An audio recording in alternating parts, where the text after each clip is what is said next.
Oromoo walitti qabanii waliin lakkaayan Oromoo miliyoona ganaa jedhan tanniin kunoo kagartee saba ofii hawaasa ofii baga dhuman jettu. Isinitti xiqqaate jettu. Oromoon durillee yoo dhumte garaaf hin dhumne lafaaf lafee ofiitiif dhumte har'allee sanumaaf dhumaa jirti. Kanu dubbannu waa'ee nasbee ilma namaa duguuggii sanyii ilma namaa ka lafa ofii irraa buqqa'ee ka lafee ofii dhabe ka durillee itti miidhamaa ture mootummoota asiin duraa keessatti warra lafaa fi lafee ofiillee hin dhiifnu irratti bannee seenaa dhiifna malee jedhee qabsoo tana mirga ilma namaa kana dhiibee har'aan ga'e. Tiktookii kana odoo ka caccabsu taate keessan gadi yaa'inutti.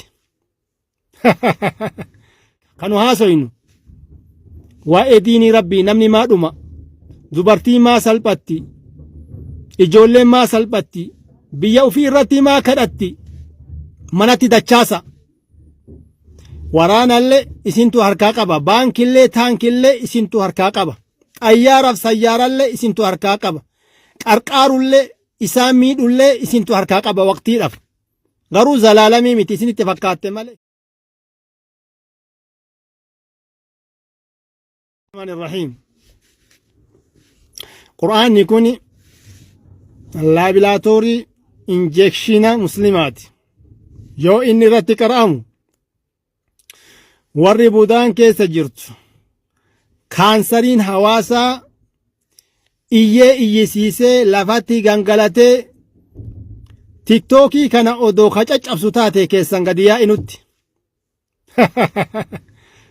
Akkana jechuu kunniin faarsee bultoota abbaa garaa jechuudha warra gara hin qabne.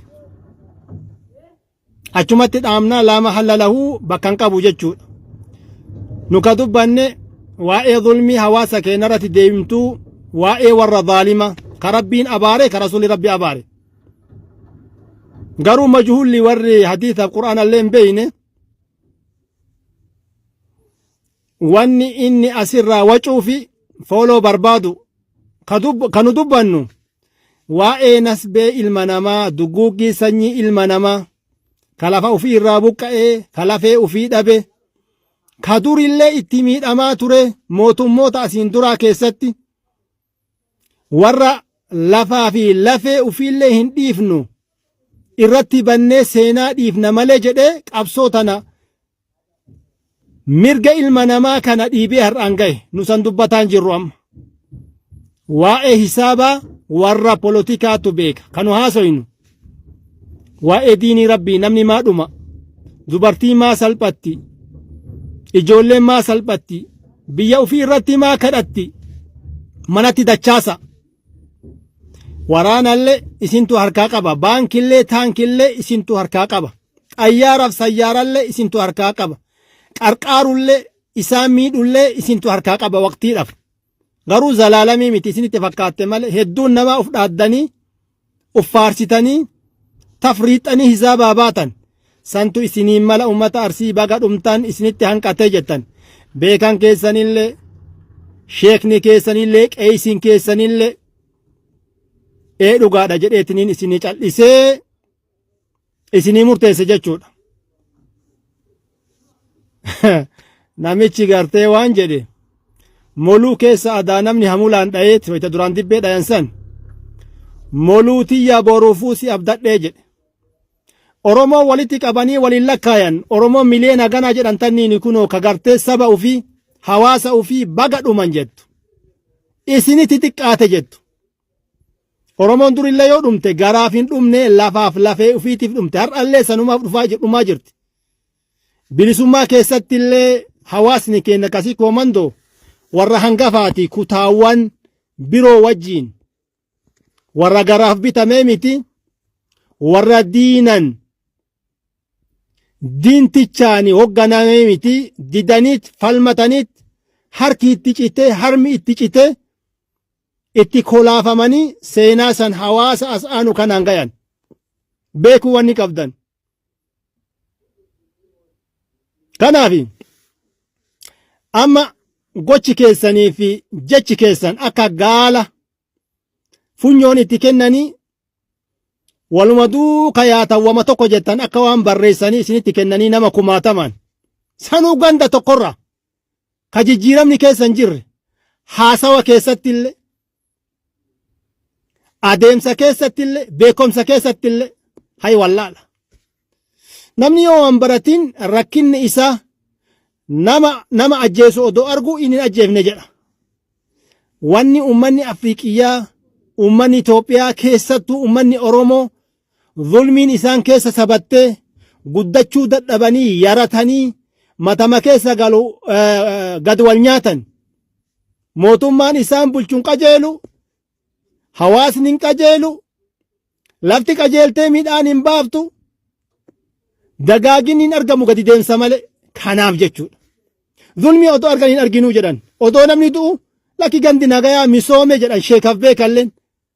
Garuu isin taazabnee jira sheekonni, qeeysonni, beeytonni. Wanni takka wanni akkiyuuzii gootan. Warra gartee moo mukaa ka jettan kana. Nu isaan illee hin beeynu isaantu nama miidhaa jira. Isintu beeka warri waan isaanii himu. Biyya harkaan qaban. Waraana harkaan qaban. Namni biyyi itti kennatte. Nama gartee moo amaanaan harkaa qabu warra bulchiinsaa. Warra amma nutu bulcha jedhaa jiru kana jechuudha. Warra amma biyya bulchuu oppoodiyoo biyya gartee achi hafarsitee as hafarsitee biyya lafaan dhiyaa jirtu tana jechuudha.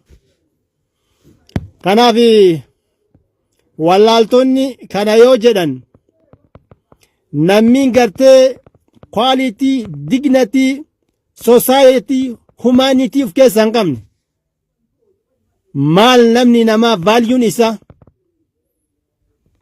jedhanii kan beeynetu yoo namni waa haasa'u arraba malee namni kun maa miidhamaa nama akka kiyyaatii maa du'aa hiree ofii maan eeggannee ofii maan nyaannee waan isaa mirgaa maan dubbanne jechuu beeka jechuudha. Kun ammoo waa takka hin beeku ka biyya keenya dhalatu guddatu nyaatu fuudhu lafa qotu hagana nama ajjeesu. Garuu biyyaan baatitti sareen karaa irratti yoo duute gaazexeessan dhufee qorate namichi gartee saree tana dhaye seeratti dhiyaata yoo seera malee dhaye. Kenna nama akka dhagaa nama wanni keessa ciisu san irratti ijoolleen waa takka hin beeyne asirraa gayyaatee yoo isiin baga dhuman jettu sheekaf beekalleen harka dha'ee fi dhugaadhaa jedheen. Tunnuun malteen warra mootii sanyii mootiiti. Nama fixuudha sanyii mootummaa bar namni mootii jedhamu hayyu.